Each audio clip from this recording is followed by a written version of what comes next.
Hello. Before we begin, just take one breath with me. And I want to ask you something honestly. Have you ever had a season where the old version of you stopped working, but the new version of you didn't feel clear yet? What used to motivate you no longer does. The roles you carried feel heavy. The patterns that once helped you survive now feel like they're suffocating you. And there's this strange in-between space where you don't feel like who you were, but you don't yet know who you're becoming. Many people call that being lost. But what if it isn't? What if it's growth?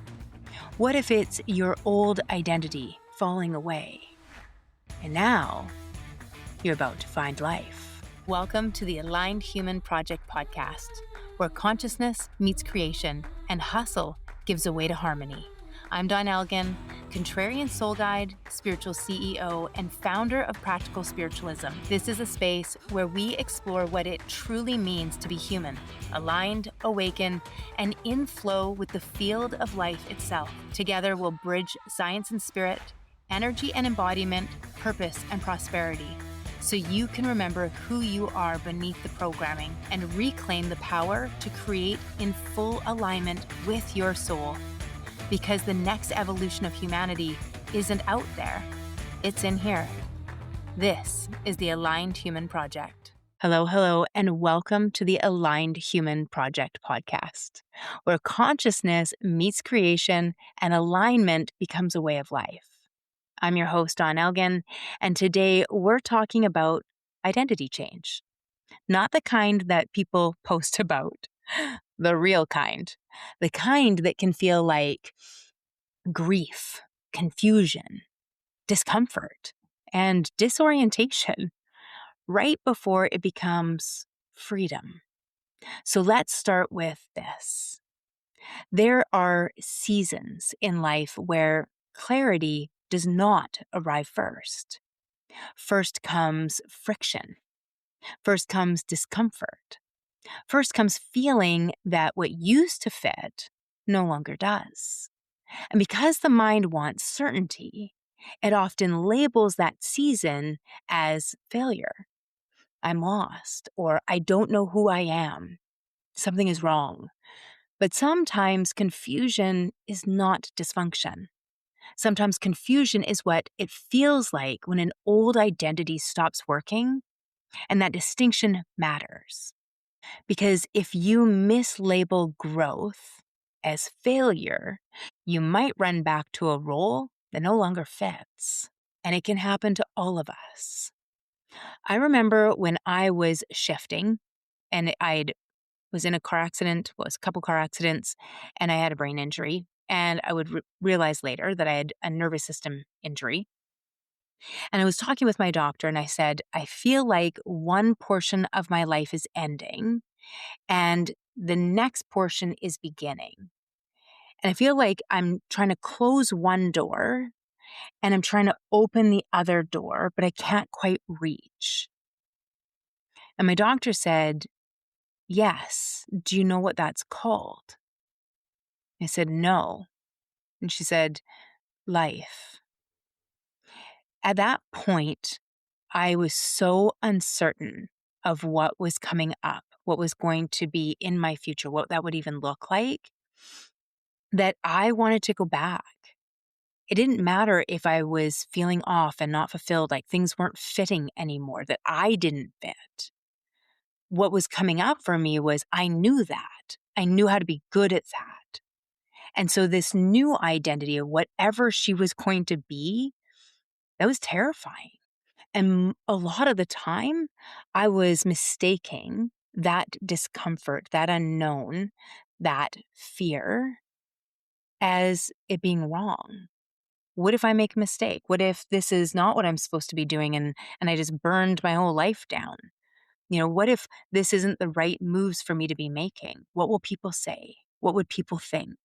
And it's this that so often people abandon their growth, their future, their dreams to regain familiarity.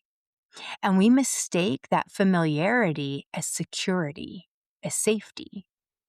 And that is where things start to really go wrong. Because the truth is, uncertainty is not always danger. Now, let's talk about identities themselves. Because many identities are adaptations. Not every identity was chosen consciously. Many were formed through an experience. You became the survivor, the achiever, the fixer. How about the caretaker, the people pleaser, the strong one, the one who never needs help, the victim, maybe the rebel? These identities often served a purpose. They helped you cope. They helped you belong. They helped you navigate pain. They helped you survive environments that required adaptation. So I never believe in shaming old identities. We need to respect them. They were intelligent responses.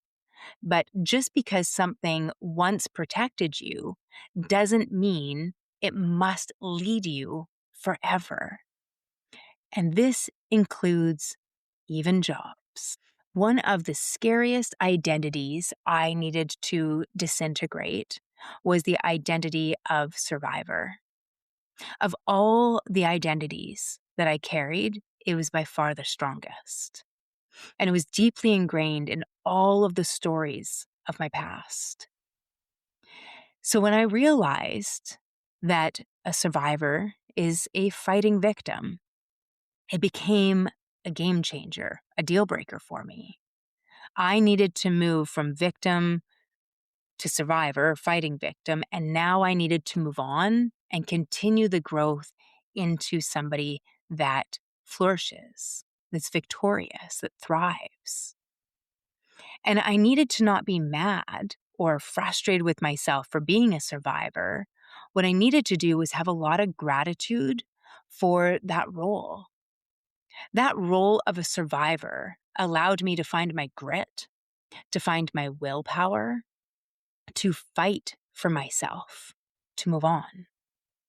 And so I don't need to have resentment towards that role that I played that in many ways did keep me stuck or glued to my past. Because the truth is the survivor needs the old stories to stay alive to justify the role. And so to let go of the role of survivor meant I also had to let go of the baggage of all of those dramas, all of those traumas. I had to release them. So I don't need to feel resentment for that version of myself. What I needed to feel was a lot of gratitude. And even to this day, I have an incredible amount of gratitude and compassion for the previous versions of myself. Those versions of it myself that allowed me to get to this moment. But if I'd stayed in those roles, I wouldn't be who I am today. I wouldn't be the partner, the wife, the mother. I wouldn't be the friend that I am today. I wouldn't be the contributing member of society that I am today. It's important.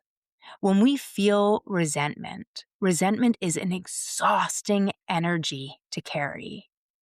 So resenting the people that had hurt me, which is what feeds the identity of survivor, the energy of survivor holds a lot of hostility. It holds hostility to the experience. It holds grudges to anybody that has said or done anything in the past. And all of that weighs us down. It is connected scientifically with premature aging, with chronic stress. So those identities become exhausting to carry forward if we have resentment towards them. But when we have compassion, when we have love towards them, it's filled with a ton of light. With compassion, you can honor what helped you and still outgrow it. Now, this is where the brain helps explain the struggle. And there's a struggle. Your brain is constantly organizing experience into a sense of self. It uses memory, pattern recognition, and prediction.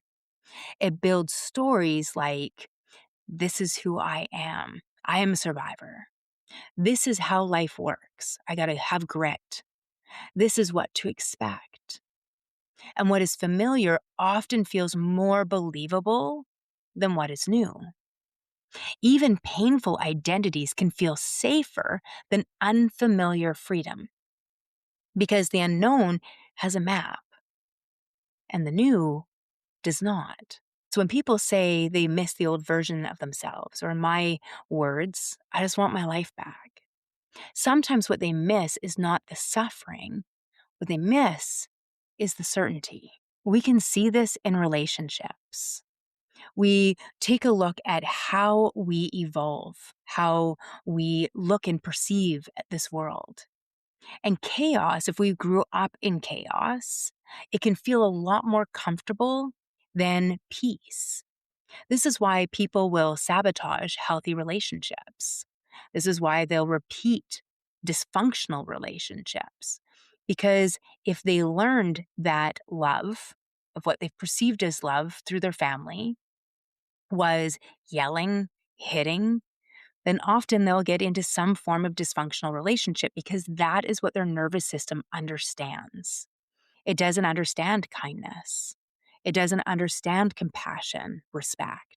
This is why rest can feel uncomfortable after we've lived in survival mode. The nervous system often prefers familiar discomfort over unfamiliar peace. And this is where your deeper truth really matters. You are not the role. You are not the coping strategy. You are not the identity built in response to pain. You are the one that is aware of it, the witness, the superconscious, the soul, the superconscious presence beneath every version you have ever played. And this matters because if you are the witness, then no role is your final truth. You can release what was adaptive without losing who you are, because who you are has never been the mask. There is often grief in transformation. Grief for the years spent in survival. Grief for what the old identity cost you. Grief for the comfort that was known. Grief for the person who carried so much. And if grief arises, it does not mean you are going backward. It may mean you are loving the old self enough to let them rest. So let's do this together. Take a deep breath all the way down to your belly. Ask yourself, what identity feels heavy now? The achiever? The fixer? The survivor? The one who must hold it all together. The one who stays small to belong. Just notice. And now ask, what did this identity help me do? And offer some gratitude, some appreciation.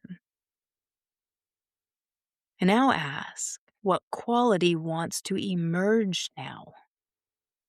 Peace, truth, joy, authenticity, leadership, rest, trust, patience, forgiveness. And take one breath with that. You do not need to know the whole future identity today, just the next step, just the next honest step. Many people think they need to find themselves. Often, They need to release who they are not. You are not lost because the old version of you no longer fits. You may be standing in this sacred discomfort of becoming. Think of the butterfly. And if you stay present there, a truer identity can emerge. Not built from fear, built from alignment. That changes the field. And when the field changes, the form follows. And if this resonates, this is the work we do inside Align Your Life, inside of the Aligned Human Project, and inside of Alignment Operating System, helping people move beyond survival identities into aligned ways of living, leading, and creating in your life, in your relationships, and in the systems that you touch. If you're here to build a life that doesn't cost you your nervous system, to lead, love, and create from alignment instead of exhaustion, you're in the right place. This is practical spiritualism. This is the Aligned Human Project. And this is where we stop reacting to life and we start creating it. Alignment isn't something you achieve. It's something that you practice. So keep pausing, keep feeling, and keep choosing. You are the witness. You shape the field, and the field shapes your life. You are not here to fix yourself. You are here to remember yourself. Because when you align with your truth, everything else begins to align with you. If this episode sparked something inside you, hit follow or subscribe and share it with someone walking their own path of awakening. And if you're ready to go deeper, you'll find free resources, programs, and community spaces waiting for you at practicalspiritualismco.com. Remember, alignment isn't a place you reach. It's a practice you live. So keep pausing, keep feeling, keep aligning. You are the field. You shape the form.